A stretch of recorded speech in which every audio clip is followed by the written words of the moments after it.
Mesdames et messieurs, chers amis, avant la Covid-19, nous avions le plaisir de vous accueillir ici, au Palais Diana, dans notre assemblée, d'accueillir les assises du logement et de la mixité urbaine. Cette année encore, si les conditions ne nous permettent pas de tous nous réunir au sein du Conseil économique, social, environnemental, elles ne nous empêchent pas de participer à cet événement 100% numérique, visant à promouvoir le dialogue, l'information et le partage autour de thèmes majeurs que sont les enjeux liés au logement. Dans un premier temps, je tenais donc à saluer, à remercier tous les organisateurs de cette journée.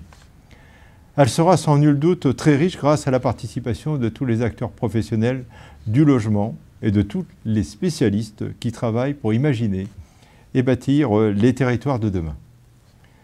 Les solutions et initiatives que chacun d'entre nous entreprendra sont amenées à changer positivement les paysages urbains de nos territoires, alliant enjeux environnementaux et performance.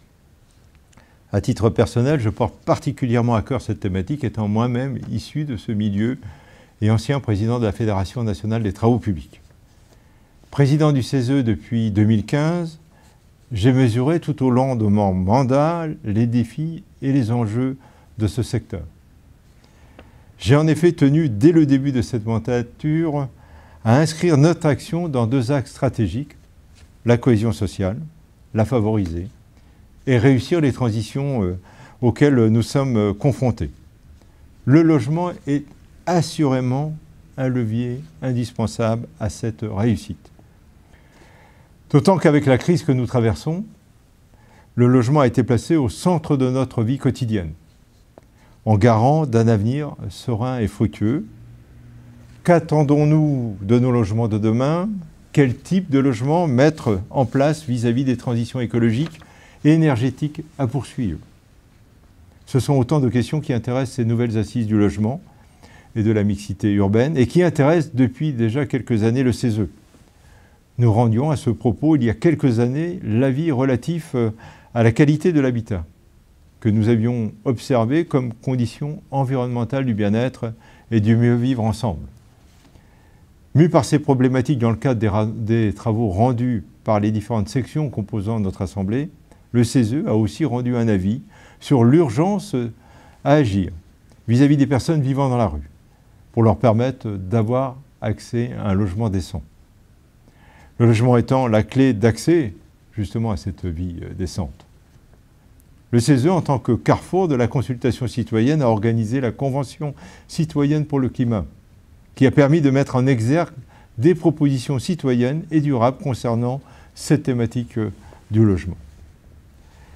La construction, le logement, l'aménagement sont aussi synonymes de la préservation de notre patrimoine commun. C'est dans cette optique que j'ai initié la création d'un fonds de dotation co-construire pour la rénovation du Palais Diana, siège du CESE depuis 1959. Ce fonds co-construire a pour objectif la réalisation et le financement d'actions d'intérêt général à caractère culturel et scientifique, visant à la restauration et à la modernisation du Palais Diana et de son mobilier, classé monument historique. Je suis déçu de ne pouvoir vous accueillir ici au Palais Diana, vous accueillir physiquement et tous les participants, bien sûr, qui organisent Bâti Actu, depuis maintenant 4 ans. Mais je tenais à rappeler la fierté avec laquelle j'ai eu à voir les 2 premières éditions des Assises nationales du logement et de la mixité urbaine, organisées dans cette Assemblée du dialogue citoyen. Je vous souhaite à toutes et à tous de bons débats, une bonne conférence et je vous remercie de votre attention.